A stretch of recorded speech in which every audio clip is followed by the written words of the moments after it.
बिस्मिल्लाहिर्रहमानिर्रहीम। अस्सलाम वालेकुम नाज़रीन, आप यूट्यूब चैनल देख रहे हैं। मैं इमरान ख़ान हूँ। मुख्तलिफ़ चीज़ें आपके साथ शेयर करनी है। इमरान ख़ान साहब को फ़ौज के साथ, एस्टेब्लिशमेंट के साथ ताल्लुकात उनके क्यों ख़राब हुए, इस सवाल का जवाब आज इमरान ख़ान साहब ने दिया है।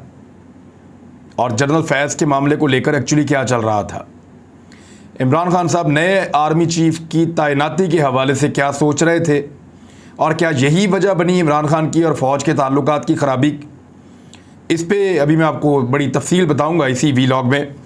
और इमरान ख़ान साहब ने ख़ुद ये इंकशाफ किया है, वो मैं आपको भी सुनवाता हूँ। शाहिद अफरीदी टॉप ट्रेंड कर रहे हैं पाकिस्तान में इस वक्त जब मैं ये वीडियो रिकॉर्ड करवा रहा हूँ, और उसका रीज़न ये है कि उन्होंने इमरान ख़ान साहब के बारे में कुछ नेगेटिव रिमार्क्स दिए हैं। एक मरतबा नहीं, 2-3 मरतबा दिए हैं, और वो बज़िद है इस बात पे कि इमरान ख़ान ने बड़ी गलतियां की हैं जो उन्हें नहीं करनी चाहिए। तो उस पर शाहिद अफरीदी साहब के हमायती और उनके मुखालिफिन वो आमने सामने आकर खड़े हो गए हैं।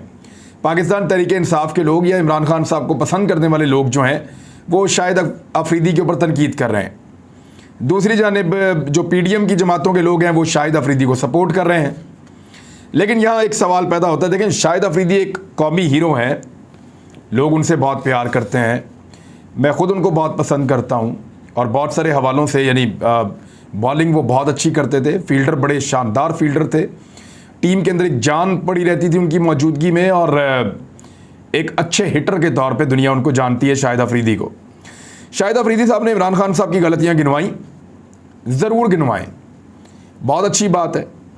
और 20 साल तक शाहिद अफरीदी साहब ने ना सिर्फ दिलों पर राज किया, बल्कि पाकिस्तानियों के दिलों को धड़का भी लगा रहता था कि कब आउट हो जाएंगे, कब आउट हो जाएंगे। तो वो एक बड़े मुश्किल प्लेयर थे, अपनी टीम के लिए भी और दूसरी टीम के लिए भी। कई मौक़ों पर शाहिद अफरीदी का रूड रवैया भी उनके फैंस ने बर्दाश्त किया। उन्होंने गेंद को चक मारा, इसको भी उनके फैंस ने बर्दाश्त किया, और हर चीज़ माफ़ करके लोग उनको प्यार करते रहे हमेशा, और आज भी प्यार करते हैं। वो ज़रूर इमरान ख़ान पर तनकीद करें, क्योंकि आप कुछ भी काम करते हैं, पॉलिटिक्स में आपका हक़ है और जमहूरियत में आप अपनी राय दे सकते हैं। लेकिन सिर्फ एक गुजारिश है, जहाँ पे शाहिद अफरीदी साहब इमरान ख़ान साहब पर खुलकर तनकीद कर रहे हैं, वहाँ थोड़ा सा शाहिद अफरीदी साहब अगर ये बता दें कि क्या उन्होंने कभी शहबाज शरीफ पर या हमजा शहबाज पर, उनके अकाउंटों को लेकर, अरबों रुपए की हेर फेर को लेकर, उनकी मनी लॉन्ड्रिंग को लेकर कभी कोई सवाल उठाया, कभी कोई तनकीद की, या मेफेयर अपार्टमेंट्स के ऊपर कभी सवाल उठाया, या कभी शाहिद अफरीदी ने पूछा हो कि मेरी लंदन तो क्या पाकिस्तान में भी कोई प्रॉपर्टी नहीं है, तो ये जो झूठ आपने बोला था वो क्यों बोला। PMLN की करप्शन हो, PMLN की मनी लॉन्ड्रिंग हो, और उनकी जो गलतियां जिसकी सज़ा ये कौम भुगत रही है, डॉन लीक्स हो या दीगर चीज़ें हों, क्या उसके ऊपर कभी शाहिद अफरीदी साहब ने ज़ुबान खोली? अगर उन्होंने माजी के हुक्मरानों पर, चाहे वो ओमनी स्कैंडल है, चाहे वो मिस्टर 10% या 20% है, अगर उन्होंने इन मामलात के ऊपर तनकीद की है और उन लोगों पर तनकीद की है जो 30-40 साल इस मुल्क के ऊपर हुकूमत करते रहे हैं, और उनसे सवालात पूछे हैं, तो फिर तो बिल्कुल ठीक है। लेकिन अगर इस मुल्क पर 30 से 40 साल हुकूमत करने वालों से शाहिद अफरीदी साहब को कोई शिकवा या शिकायत नहीं है, और शिकायत उस आदमी से है जिसको सिर्फ 3.5 साल की हुकूमत मिली, और उसमें भी एक आलमी वबा कोरोना और एक आलमी महंगाई, इन दो बहुत बड़े चैलेंजेस का उनको सामना करना पड़ा, और पाकिस्तान के अंदर सारे माफिया उनके ख़िलाफ़ थे, और फिर एक बैरूनी मुदाखलत भी उनके ख़िलाफ़ हुई, जिसका इकरार पाकिस्तान की अफवाज खुद कर चुकी हैं कि एक बैरूनी मुदाखलत हुई है। तो अगर तो शाहिद अफरीदी को उनके 30-40 साल के अंदर पीपल्स पार्टी और PMLN के या फजलुर रहमान साहब के मज़हब को इस्तेमाल करने पे उनको कोई गलतियां नज़र आईं और उन्होंने उन पर तनकीद की, फिर तो ठीक है। लेकिन अगर उनको 30-40 साल इस मुल्क पे हुकूमत करने के बावजूद इस मुल्क को तबाह कर देने वालों की कोई गलती नज़र नहीं आ रही, और 3.5 साल हुकूमत करने वाले इमरान ख़ान के अंदर गलतियाँ और कीड़े वो निकाल रहे हैं, तो फिर शाहिद अफरीदी साहब का ये तज्ज़िया नहीं माना जाएगा।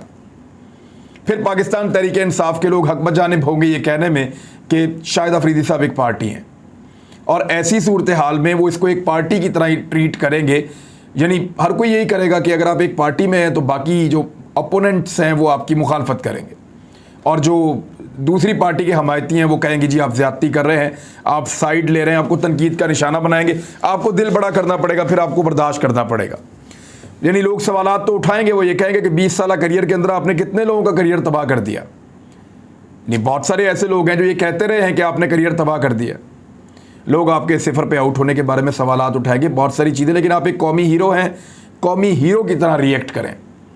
जिन लोगों ने 30-40 साल इस मुल्क को बर्बाद करके रख दिया, इस मुल्क के पल्ले कुछ नहीं छोड़ा, या वो इदारे जिन्होंने 4-4 दफ़ा इस मुल्क के ऊपर मार्शल-लॉ लगाया, उनके बारे में आपकी ज़बान नहीं खुलती भाई।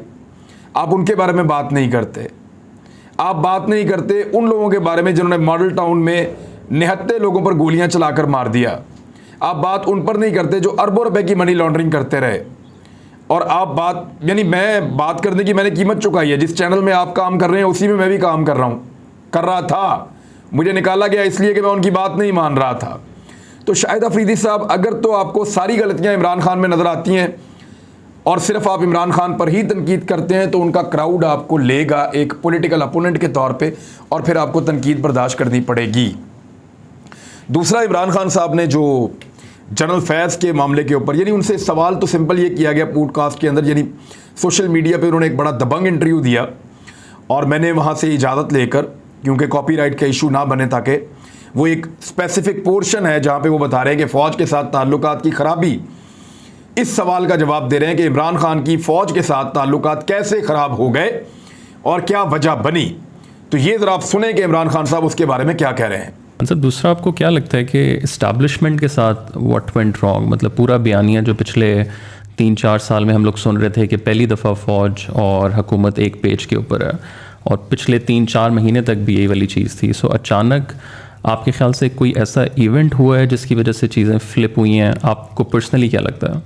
देखिए, एक चीज़ कहा जाता है कि जी वो जनरल फैज़ के ऊपर सारा कुछ कोई बदमज़गी हुई है। मैं पहले क्लियर कर दूँ, ये और वो सारा जी कि जी आर्मी चीफ बनाना चाहता है इमरान खान जनरल फैज़ को, ये इधर से शुरू हुआ। देखें, ये जो आर्मी चीफ नवाज शरीफ अपना बनाना चाहता था और उसने बनाए भी, और फिर आपको सबको पता है कि क्या हुआ, उसने आर्मी चीफ सैक भी किया, उसने फिर वो जनरल मुशर्रफ का, वो जनरल ज़िया का, उसने उसको अपॉइंट कर दिया, फिर वो कू हो गया। यानी ये जनरल पहले नवाज शरीफ का मसला क्या था, क्यों वो सारा वक्त उसकी आर्मी चीफ से लड़ाई रहती थी?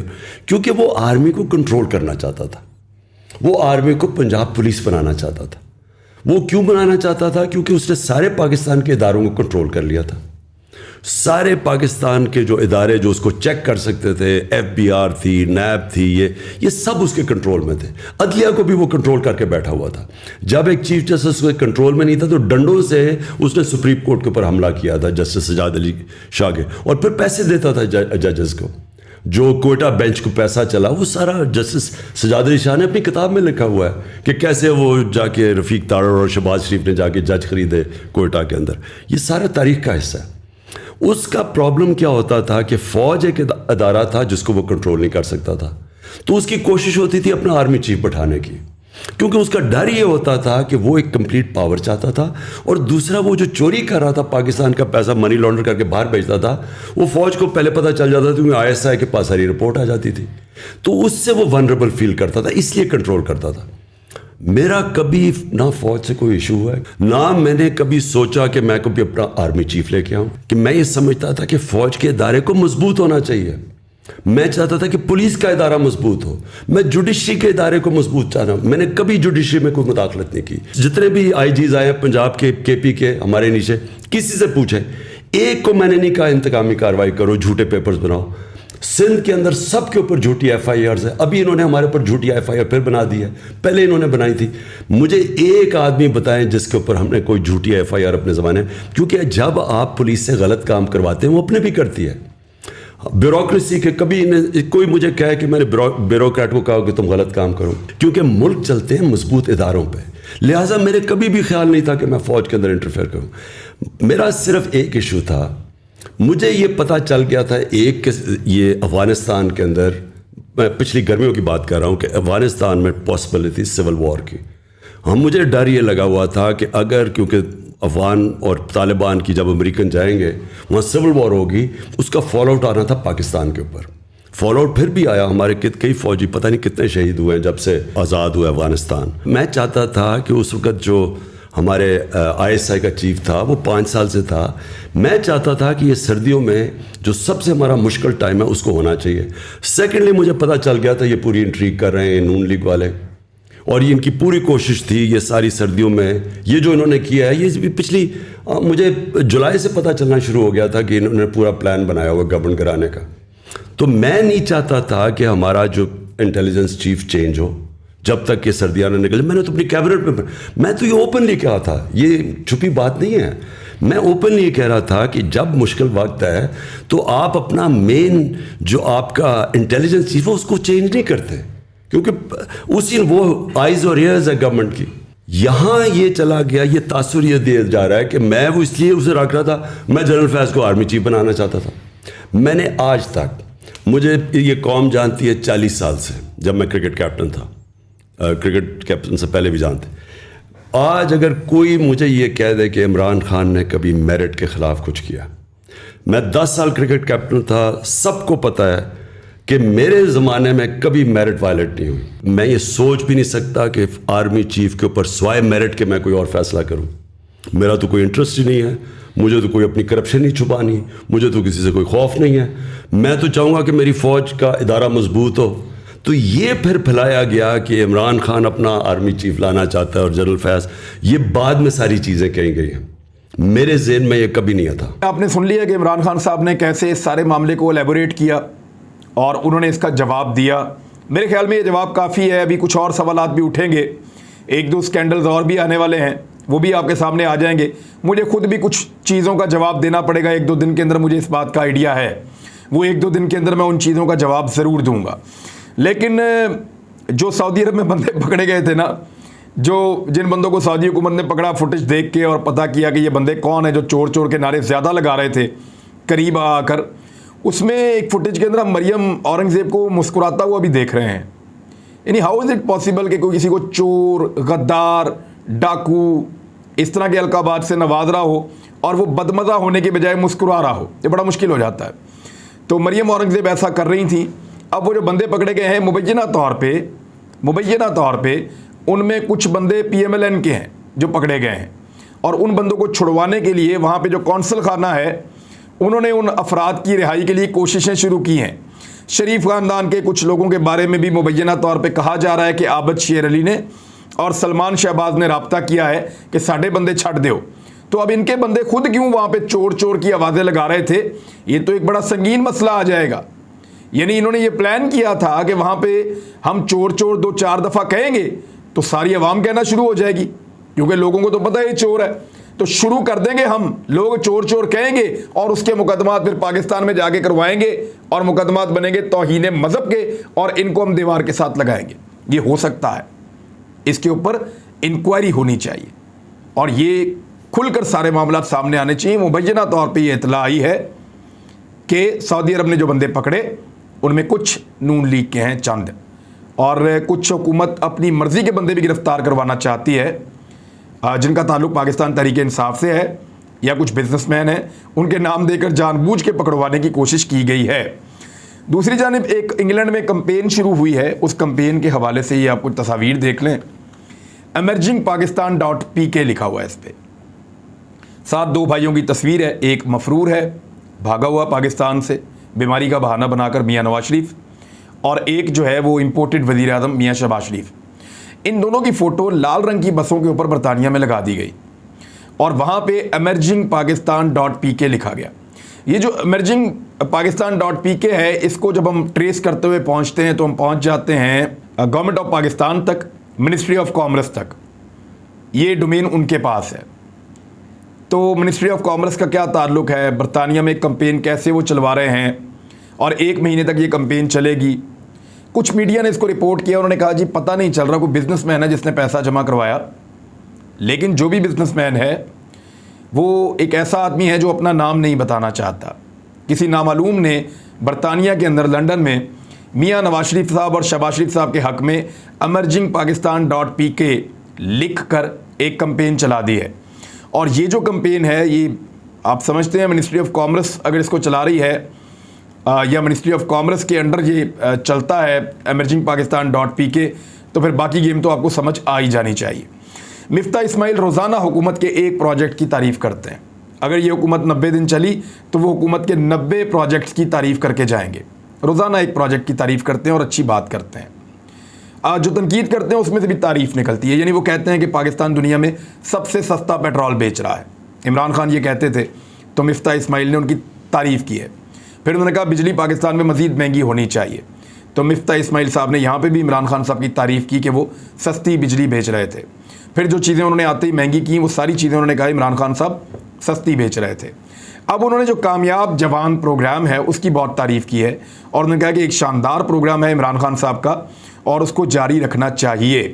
तो ये जी मिफ्ता इस्माइल साहब तारीफ़ कर रहे हैं इमरान खान साहब की और लगातार कर रहे हैं। दूसरी जानिब हमाद अज़हर ने एक नुक्ता उठाया है।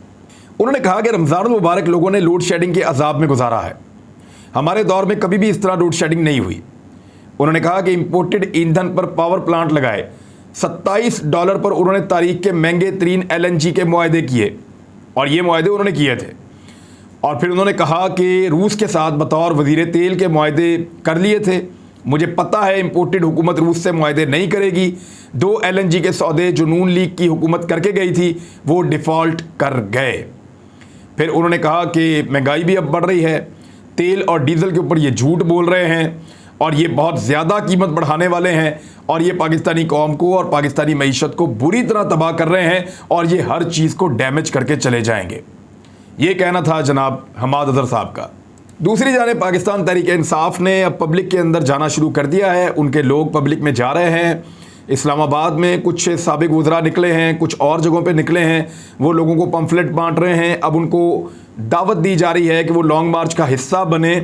तो याद रखिए हर गुजरते दिन के साथ ये चीज़ें मज़ीद तेज़ और तेज़ तर होती चली जाएंगी और लॉन्ग मार्च एक हतमी फ़ैसला करेगा पाकिस्तान की सियासत में और बहुत सारे सियासतदानों की सियासत इस इलेक्शन में दफन हो जाएगी। अब तक के लिए इतने, अपना ख्याल रखिएगा, अपने इस चैनल का भी। अल्लाह हाफ़िज़।